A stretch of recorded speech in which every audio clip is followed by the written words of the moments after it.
the second week of a sermon series on the book of Jonah. Calm down a little bit there, right at here. And it's called The Missionary God and His Missionary, or His Reluctant Missionary People. Last week we looked at the first chapter of the book of Jonah from the perspective of Jonah as he was running away from God. This week we're going to look basically at the same chapter, slightly different verses perhaps, but we're going to be focusing this week on the sailors in the story and what we can learn from them. This is Jonah chapter 1. We'll be picking up in verse 4 through the end. This occurs right after we learn that Jonah has been heading in the opposite direction of God's call upon his life to go to preach to the Ninevites. So let's listen to God's word. But the Lord hurled a great wind upon the sea, and such a mighty storm came upon the sea that the ship threatened to break up. And then the mariners, the sailors, were afraid, and each cried out to his God. They threw the cargo that was in the ship into the sea to lighten it up for them. Jonah, meanwhile, had gone down into the hold of the ship and had lain down and was fast asleep. The captain came in and said to him, "What are you doing sound asleep? Get up! Call on your God! Perhaps the God will spare us a thought so that we do not perish." The sailors said to one another, "Come, let us cast lots so that we may know on whose account this calamity has come upon us." And so they cast lots, and the lot fell on Jonah. And then they said to him, "Tell us why this calamity has come upon us. What's your occupation? Where do you come from? What's your country?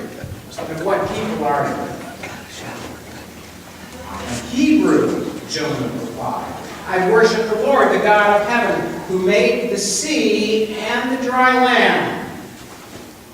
Then the men were even more afraid, and they said to him, "What is this that you have done?" For the men knew that he was fleeing from the presence of the Lord, for Jonah had told them so. Then they said to him, "What shall we do to you so that the sea may quiet down for us?" For the sea was growing more and more tempestuous. And he said to them, "Pick me up, throw me into the sea, and then the sea will quiet down. For I know that it is because of me that this great storm has come upon me." Nevertheless, the men rowed hard to bring the ship back to land, but they could not, for the sea grew more and more stormy against them. Then they cried out to the Lord, "Please, O Lord, we pray, do not let us perish on account of this man's life. Do not make us guilty of innocent blood, for you, O Lord, have done as it pleased you." So they picked Jonah up, and they threw him into the sea, and the sea ceased from its raging. Then the men feared the Lord even more, and they offered a sacrifice to the Lord, and they made vows. But the Lord provided a large fish to swallow up Jonah, and Jonah was in the belly of the fish for 3 days and 3 nights. The word of the Lord. Well, I'm not sure if you are aware of it or not, but the church has a huge image problem in our culture. 30 years ago, 20% of Americans had a negative view of the church. Just 10 years later, according to the Barna Research Institute, that number had almost doubled to 38% of Americans with a negative view of the church. What in the world is happening? And why do so many people have such a negative view of the church? Well, to get at this question, I'm going to show a brief 2.5-minute or so video, kind of interviewing people on the streets about the church, about you, about me. Let's watch it. See if you can pick up on any themes.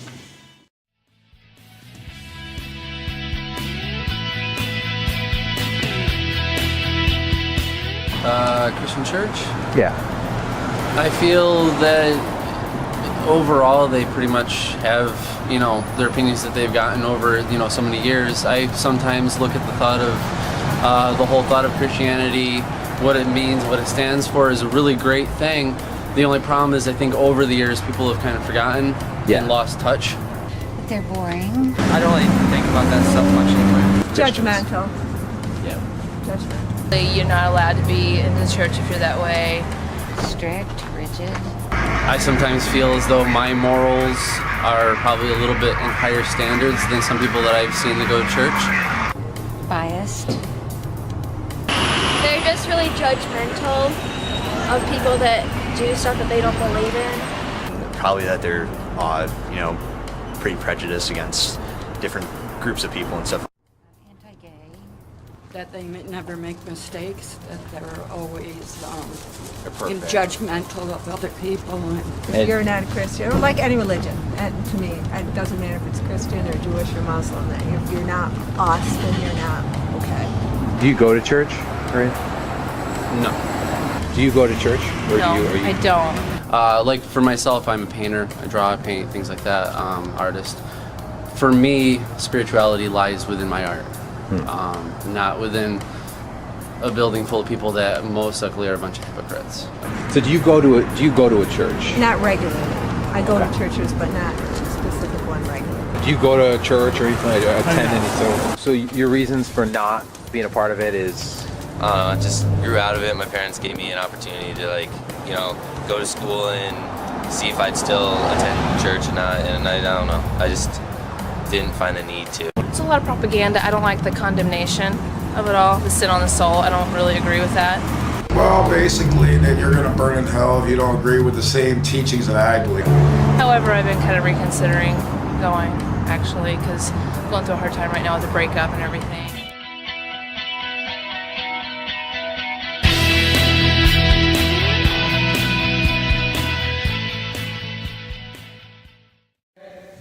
So, was that hard to hear? What were some of the themes that you picked up on? Hypocrites, yeah. What else? Judgmental. Boy, we heard that like numerous times, didn't we? Judgmental, yeah. What else? Exclusive, yeah. Yeah. Anything else you picked up on? What was it? Biased, yeah. Biased, hypocritical, judgmental, exclusive, prejudice. All of these things. And studies are showing more and more that this is the norm. These aren't like outlying opinions about the church, especially for young adults between the ages of 16 and 29. According to the book Unchristian, what a new generation really thinks about the church, the vast majority of non-Christians, 91%, said that Christianity had an anti-gay image, followed by 87% who said that it was judgmental, and 85% who said that it was hypocritical. Wow. But perhaps most disturbingly, 1 in 4 non-Christians said that modern-day Christianity was no longer like Jesus. Hence the title, Unchristian. Christians are un-Christians. By the way, the same population has a largely positive view of Jesus himself. It is simply his followers that they are having a problem with, you and I. Now, of course, this isn't a new problem among people of faith. The Hebrews, fresh off the painful events of the exile, came back to Jerusalem with a passion to obey the law in all things, so that the Lord would never again send them back into exile. Been there, done that, they thought, we're going to be good from here on out. This zeal for the law, as expressed in the Bible, is indeed a commendable trait, right? That's a good thing, to obey the law, the Ten Commandments, and so forth. But unfortunately, they applied the law so rigidly that the Jews became almost completely separated from their non-Jewish neighbors. This separation led to a legalistic attitude, a judgmental attitude, which got so bad that by Jesus' time, the common way to refer to Gentiles was simply as dogs. Ouch. Well, the good news is that the book of Jonah is a corrective to faith that has become exclusionary. It is, in short, a rebuke of Jewish judgmentalism.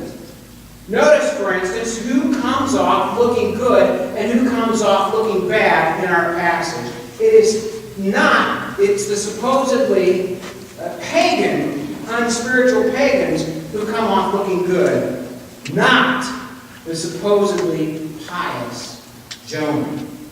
In the face of the storm, Jonah neither acts nor prays, but rather hides and sulks. It is the Gentile sailors in this story who pray, and indeed who encourage Jonah, the prophet, right, to do the same. It's the sailors who work together for the common good, while Jonah goes to sleep in the ship's hold. What's more, when Jonah tells them to throw him overboard, they refuse to do it. They're too humane, they're too concerned about this stranger's life, and instead they attempt to row the ship to land. And it's the pagan sailors who prove that they are the ones in the story who are open to spiritual growth. After their encounter with the Lord, the text says that they, quote, feared, in other words, respected the Lord all the more, and they offered a sacrifice to the Lord and made vows. Now, did these rugged sailors continue on in their new faith? Did they keep their vows? The Bible doesn't say. But it does say that in the hour of crisis, these compassionate, pious, courageous men prayed and worshiped the Lord. Who's looking like the dog now, right? As one commentator said, Jonah is the insider. He is the one whom the hearer of the story is supposed to identify with. He is our man on board the ship. He is Mr. Israelite, or Mr. Lutheran, or Mr. Methodist, or Mr. Roman Catholic, or Mr. Presbyterian. We're not left out that. And he, as well as the community that he represents, doesn't come off looking very well. This scene, the commentator notes, asks the insiders, those who count themselves as a part of God's people, to reevaluate their attitudes and their prejudices towards the outsiders. For you and I, it should also be a wake-up call to remember that Jesus, our Lord, spent most of his time with quote-unquote outsiders, so much so that the religious people of his day accused him of being a drunkard and a friend of sinners. Christian band Casting Crowns has a song by that title, Friend of Sinners. The lyrics go like this. They say, Jesus, friend of sinners, we have strayed so far away. We cut down people in your name, but the sword was never ours to swing. Jesus, friend of sinners, the truth's become so hard to see. The world is on their way to you, but they're tripping over me. Always looking around, but never looking up. I'm double-minded, a plank-eyed saint with dirty hands and a heart divided. Oh, Jesus, friend of sinners, open our eyes to the world at the end of our pointing finger. Let our hearts be led by mercy. Help us reach with open hearts and open doors. Oh, Jesus, friend of sinners, break our hearts for what breaks yours. Break our heart for what breaks yours. What is it that breaks Jesus' heart exactly? It's outsiders. It's good people who are doing their best in life, but who are doing it apart from God, or at least apart from the people of God. They're trying to find God, but we're getting in their way. So the question of the day then is, what breaks your heart? And what breaks our collective heart as a congregation? Is it broken rules? Or is it broken people?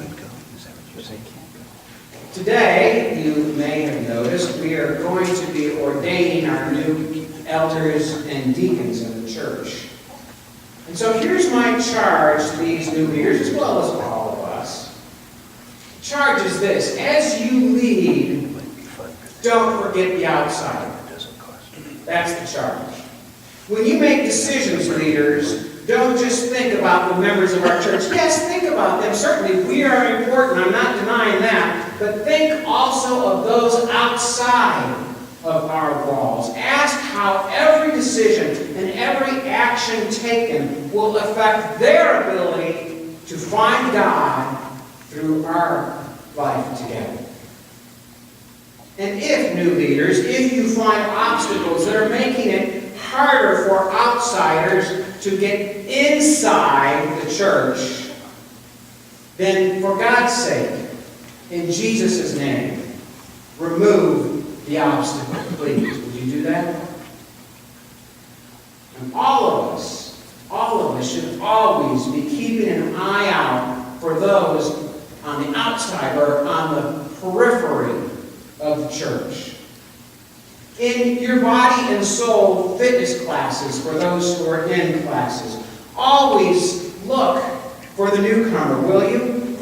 Go up to that person, introduce yourself to them, and welcome them. That's one of the reasons that we've started these classes. In worship, even if you're not in a fitness class, in worship, if you're near a first-time guest or a newcomer, find them during the meet and greet hour. And after you introduce yourself to them, don't go running off in order to meet everybody's stated goal of introducing yourself to every single person in this sanctuary. Don't do it! Please! Stay with the newcomer during that time. Don't abandon them. Either introduce them to somebody else or stay with them and get to know them. Hear their story. Learn how they found out about our congregation. Don't leave them. The cry of the sailors. Don't let us perish. And so the world still cries out to you and me. Jesus, friend of sinners, open our eyes to the world at the end of our pointing fingers. Help us to reach out with open eyes and open doors here at St. Paul. May it be so. For we pray in the name of the Father, and of the Son, and of the Holy Spirit. Amen. I'm going to invite you to stand.